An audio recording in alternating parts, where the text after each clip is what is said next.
Hello everyone, welcome to our YouTube channel Destiny Commerce Academy. हम पढ़ रहे थे प्रोबेबिलिटी डिस्ट्रीब्यूशन, जिसमें हमने बाइनोमियल डिस्ट्रीब्यूशन को पढ़ लिया था। और आज का जो अपना टॉपिक है वो है पॉइसन डिस्ट्रीब्यूशन। जैसे binomial distribution discrete probability distribution का एग्जांपल था, वैसे ही पॉइसन डिस्ट्रीब्यूशन भी क्या है, डिस्क्रीट प्रोबेबिलिटी डिस्ट्रीब्यूशन का एक एग्जांपल है।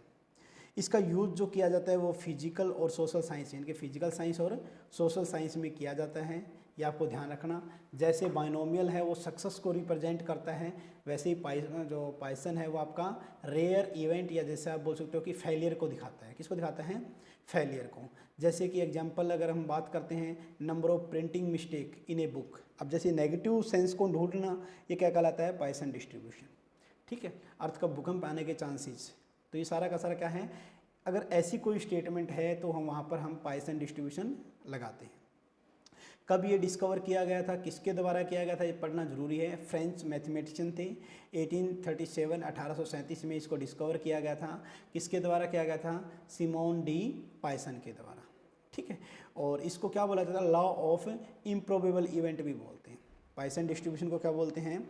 लॉ ऑफ इम्प्रोबेबल इवेंट भी बोलते हैं।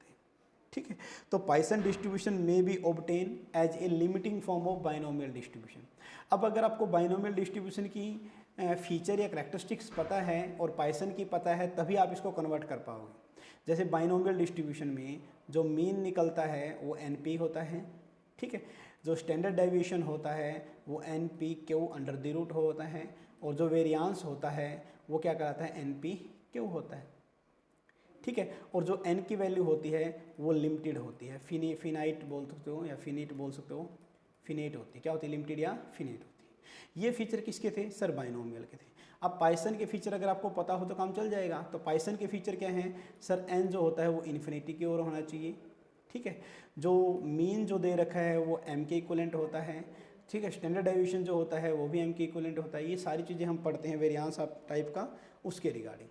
ठीक है, तो ये जो प्रॉपर्टी है standard deviation m under root, और वेरियांस जो होता है m के बराबर होता है।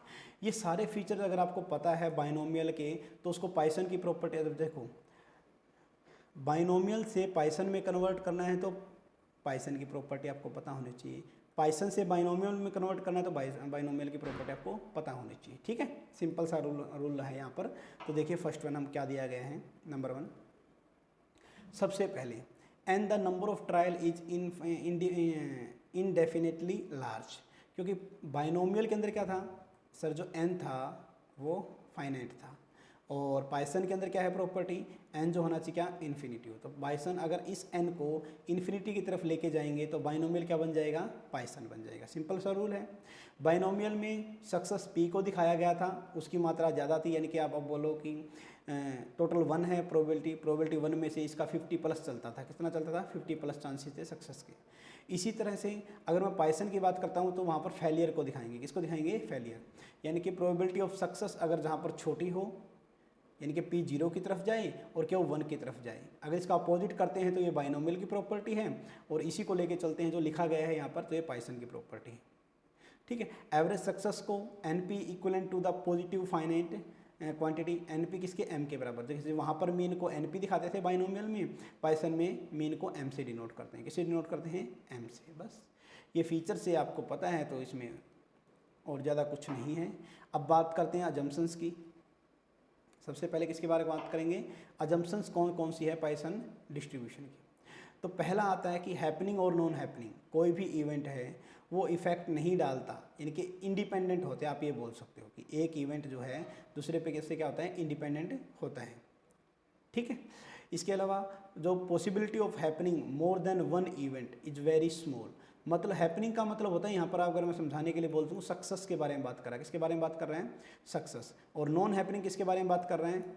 फेलियर। किसके बारे में? फेलियर। फेलियर को क्यों से डिनोट करते हैं? सक्सेस को P से डिनोट करते हैं। यानी कि हैपनिंग को किससे डिनोट करोगे? P से, और नॉन हैपनिंग को Q से। बस। और जो पॉइसन उसमें नॉन हैपनिंग को ज़्यादा मानना है, इसलिए हैपनिंग को क्या मानना है? छोटा, बिल्कुल कम होना चाहिए। ठीक है, तो probability of success of short time interval, किसके बारे में बात कर रहा है? Short time interval is the proportion to length of the time interval. Time interval के रिगार्डिंग दिखाया गया है कि किसका प्रोपोर्शन होता है। वेरी शॉर्ट टाइम पीरियड दिया गया है, फेलियर को ज़्यादा तवज्जो दी गई है। तो ये 2-3 फीचर से ही आपको अजम्पशंस आप बोल सकते हो कि आपको ध्यान रखनी है। फिर आता है definition of Poisson distribution. Next one क्या आता है अपना, डेफिनेशन ऑफ पॉइसन डिस्ट्रीब्यूशन। जैसे कि आपको बाइनोमियल का फॉर्मूला याद था, वैसे ही आपको किसका फॉर्मूला याद करना है, पॉइसन का फॉर्मूला याद करना। बाइनोमियल का याद है क्या था, एन सी और एक्स, इसके बाद हमने पढ़ा था पी एक्स और क्यू एन माइनस एक्स। ये किसका फॉर्मूला था सर, बाइनोमियल का। अब पॉइसन की बात करते क्या फॉर्मूला है, ये किसके बराबर होता है, पी एक्स के बराबर। किसके बराबर, पी एक्स के। बाइनोमियल के अंदर क्या दे रखा है सर, पी एक्स है, किसके बराबर, ई माइनस एम की पावर एक्स और एक्स फैक्टोरियल। ये किस में याद करना है आपको, पॉइसन के अंदर। ये दोनों फॉर्मूले पूछा जा सकता है बहुत बार कि किसका फॉर्मूला क्या होगा, तो सिंपल फॉर्मूला भी पूछ रहे तो आपको पता होना चाहिए। तो यहाँ पर ई की वैल्यू गिवन है, मोस्ट इंपॉर्टेंट है, याद रखनी है। ई की जो वैल्यू है कितनी है, 2.7183 है। क्या है, 2.7183 है, ठीक है। इसके बाद दिया गया नंबर ऑफ सक्सेस। सक्सेस की पॉसिबिलिटी क्या होनी चाहिए, देखो नंबर ऑफ सक्सेस, अगर कोई सक्सेस नहीं है, फेलियर है तो 0 है, तो ये ई माइनस एम के बराबर होता है। अगर x है तो ये क्या हो जाएगा आपका, ई एम की पावर x और डिवाइड बाई x फैक्टोरियल हो जाएगा। तो ये क्या है, सीक्वेंस दे रखे आपको याद करने के रिगार्डिंग, ठीक है। ये मेन फॉर्मूला बनता है और ये आपका बेसिक दिया गया है। तो ये दो तो जरूर याद पढ़ लेना आप, और बाकी हो तो बस यहाँ पर क्या करना है, m की पावर की जगह 1 2 3 ये लिखना है, फिर उसको सोल्व करके आप कर सकते हो। नेक्स्ट वन, इसके बाद आता है क्वेश्चन जो इसका बनता है वो प्रॉपर्टी से बनता है। किसका बनता है, प्रॉपर्टी से बनता है। प्रॉपर्टी ऑफ पॉइसन डिस्ट्रीब्यूशन, कि पॉइसन डिस्ट्रीब्यूशन की क्या क्या प्रॉपर्टी है। नंबर 1 तो वही डिस्क्रीट प्रोबेबिलिटी डिस्ट्रीब्यूशन है। क्यों, क्योंकि because the random variable taken only integral value, यानी कि 0 1 2 3 इनसे ही रैंडम वेरिएबल आपको लेना है। ये कहाँ पर अप्लाई किया जाता है सर, जहाँ पर n का साइज बड़ा हो, क्योंकि n अगर फाइनाइट है वहाँ पर तो बाइनोमियल चलेगा। क्या चलेगा, बाइनोमियल डिस्ट्रीब्यूशन। लेकिन अगर n इनफाइनाइट चलता है, n क्या चलता है, इन्फिनिटी की तरफ चलता है, तो वहाँ पर पॉइसन डिस्ट्रीब्यूशन चलता है, ठीक है। और नंबर ऑफ फेलियर के चांसेस क्या होने चाहिए, ज़्यादा होने चाहिए। इसका सिर्फ एक ही पैरामीटर है, जैसे बाइनोमियल के 2 पैरामीटर थे n और p, इसका एक ही पैरामीटर है, क्या है, m है। क्या है, m है। इफ़ द वैल्यू, अगर आपको m के बारे में पता है तो पूरा का पूरा फॉर्मूला जो है आप सोल्व कर सकते हो पॉइसन का। नेक्स्ट वन क्या दिया गया है आगे, इसके बाद दे रखा है कि पॉइसन डिस्ट्रीब्यूशन एक पॉजिटिवली स्क्यूड डिस्ट्रीब्यूशन है। क्या है, positively skewed distribution. Positively skewed कैसे बनेगा, ऐसे बनेगा, ये पॉजिटिवली स्क्यूड, यानी कि राइट टेल होनी चाहिए। क्या होनी चाहिए, जैसे ये पूंछ दे रखी ना, ये यहाँ से लगा लो आप, ये जो पूंछ दे रखी है इसको क्या बोलते हैं, राइट साइड है ये, तो इसको राइट टेल बोलते हैं। पॉजिटिवली स्क्यूड क्या होता है, पॉजिटिवली स्क्यूड होता है। इसमें क्या होता है सर, मीन की वैल्यू ज़्यादा होती है मीडियन से, और इससे ज़्यादा होती है मोड से, मीडियन की, ठीक है। ये पॉजिटिवली स्क्यूड होता है। ये याद रखना है कि पॉजिटिवली स्क्यूड डिस्ट्रीब्यूशन किस में बनता है, तो आप बोलोगे पॉइसन के रिगार्डिंग, ठीक है। स्क्यूनेस कम कब होती जाएगी, एम इंक्रीज। एम का मतलब मीन, मीन का मतलब वही जो हमने पहले भी पढ़ा है कि 10 क्वाइन है तो आपने उछाला हेड और टेल, हो सकता है सर 6 4 आए हो, 100 उछाले तो हो सकता है सर 50 50 आ गए। तो एन का साइज बढ़ाने से क्या होता है, जो स्क्यूनेस है वो कम होता है। Skewness in the sense asymmetric आप बोल सकते हो। और ये क्या हो जाता है, सिमेट्रिक। कब, जब एन का साइज बढ़ाते हैं तो सिमेट्रिक होता है, 50% इधर 50% इधर। लेकिन हाँ, जब आप एन का साइज नहीं बढ़ाते तो ये ऐसे पॉजिटिव बनता है। क्या बनता है, पॉजिटिव बनता है, ठीक है। इसके अलावा इंपॉर्टेंट क्या याद रखना है, पॉइसन डिस्ट्रीब्यूशन मीन और वेरिएंस इक्वल टू, मीन और वेरिएंस दोनों बराबर होते हैं। पॉइसन डिस्ट्रीब्यूशन की प्रॉपर्टी क्या है सर, मीन और वेरिएंस दोनों क्या होते हैं, बराबर होते हैं। ये आपको ध्यान रखना है, मीन और वेरिएंस दोनों बराबर होते हैं, ठीक है। और साथ में क्या कुछ दिया गया है आगे, कांस्टेंट दिए गए। मीन कैसे निकालते हैं, एम से, स्टैंडर्ड डेविएशन m का अंडर द रूट, और फिर वेरिएंस m आ जाएगा। मोमेंट 1 2 3, मोमेंट 1 0 होता है, 2 m होता है, 3 m होता है, और 4 होता है m प्लस में 3m स्क्वेयर। ये मोमेंट भी याद रहे तो अच्छी बात है, ना रहे तो कोई बात नहीं। लेकिन अगर इसका जो स्क्यूनेस और कर्टोसिस है वो थोड़ा सा ध्यान रख लेना। स्क्यूनेस कैसे निकाला सकता है, 1 डिवाइड बाई, स्क्यूनेस निकालेंगे 1 डिवाइड बाई m, और स्क्यूनेस बीटा से और अल्फा से दोनों से निकाल सकते हो आप। ये 1 divide by m under the root हो जाएगा। क्या हो जाएगा, 1 divide by m under the root हो जाएगा।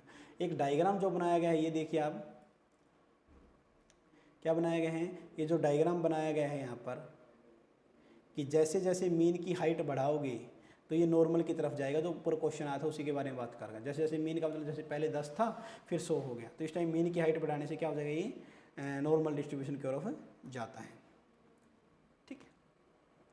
नेक्स्ट इसी को लिखा गया, आगे पढ़ेंगे। फिर आता है coefficient of kurtosis. Next one क्या आता है, कोफिशिएंट ऑफ स्क्यूनेस तो हमने निकाल दिया, बीटा 2 और अल्फा 2 से तो निकलता है कर्टोसिस, और बीटा 1 और अल्फा 1 से निकलता है आपका स्क्यूनेस। ये फॉर्मूले याद रखने। अब आता है इसकी इंपॉर्टेंस क्या है, किसकी, पॉइसन डिस्ट्रीब्यूशन की इंपॉर्टेंस क्या है, ये कहाँ पर यूज किया जा सकता है।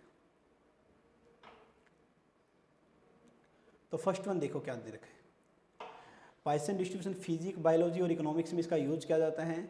और वही बात है कि मोस्ट ऑफ द टेम्पोरल या स्पेशियल डिस्ट्रीब्यूशन इस पॉइसन डिस्ट्रीब्यूशन को फॉलो करते हैं। या आप ये बोल सकते हो कि जो अगर कोई नेगेटिव चीज़ें ढूंढनी है, किसी चीज़ में डिफेक्ट ढूंढना है, तो पॉइसन डिस्ट्रीब्यूशन का हम यूज करते हैं। कहाँ पर, जैसे इंश्योरेंस से रिलेटेड, इंश्योरेंस कंपनी क्या देखती है, अगर किसी से प्रीमियम लेगी तो किस्त लेगी तो बीमे की, ये देखिए भी कब डेथ, इसकी डेथ कब होगी, लेकिन उल्टा सोचती है, आप ये बोल सकते हो नेगेटिव पॉइंट से सोचती हुई, इसकी डेथ होगी उसी के हिसाब से इसकी किस्त बना देगी। जैसे कि अगर छोटा बच्चा है तो उसको पता है भी अभी बहुत लंबा जीवन जिएगा ये, तो उसकी किस्त कम होगी, मतलब प्राइस कम रखा जाएगा, मान लेंगे 1500 रुपये की। और अगर कोई मान ले कि 70 साल का कोई वृद्ध आदमी है तो उसकी किस्त बना देगी 10,000 रुपये या उससे भी ज़्यादा। क्यों, क्योंकि उनको लगता है 1-2 साल ही जिएगा, तो उसके रिगार्डिंग हो सकता है। अगर किसी बुक के पेज के अंदर मिस्टेक है तो उसको फाइंड आउट करना, ये इसके अंदर आ जाता है, सारा का सारा हो जाएगा। कहने का मतलब है कि जो नेगेटिव सेंस होती है उसको ढूंढना क्या कहलाता है, पॉइसन डिस्ट्रीब्यूशन कहलाता है। जैसे टेलीफोन कॉल जो आते हैं, ठीक, काउंट करना उनको, स्विच रिपीटेड पर्टिकुलर, ये कुछ एग्जाम्पल दिए गए हैं तो ये आप पढ़ लेना। इसके अलावा आप कोई 100 का पैकेट है नट बोल्ट का, तो उसमें कितने ख़राब आते हैं आप ये बोल सकते हो। या फिर जो गिट्टी होती है दीवार में कुछ भी टांगने के लिए, उसमें कितनी ख़राब आती है, उसके रिगार्डिंग आ सकता है सारा का सारा। कोई सामान लेके आता है तो कितने % डिफेक्टिव होने के चांसेस है, ये सारा का सारा कौन बताएगा, पॉइसन डिस्ट्रीब्यूशन बताता है। कौन बताता है, पॉइसन डिस्ट्रीब्यूशन बताता है। ठीक है, it is use in quality control statics में भी इसका यूज किया जाता है, या फिर biology to count the number of bacteria को काउंट करने में भी ये यूज किया जा सकता है। ठीक है, ये था पॉइसन डिस्ट्रीब्यूशन। ठीक है, ये कंप्लीट पूरा का पूरा क्या दे रखा था, पॉइसन डिस्ट्रीब्यूशन दे रखा था। तो इसके अलावा और इसमें ज़्यादा कुछ नहीं है। तो इसके बाद बचता अपना नॉर्मल डिस्ट्रीब्यूशन, तो उसको करेंगे हम नेक्स्ट वीडियो में। तो ये लेक्चर आपको कैसा लगा कमेंट जरूर कीजिएगा। Thank you all of you.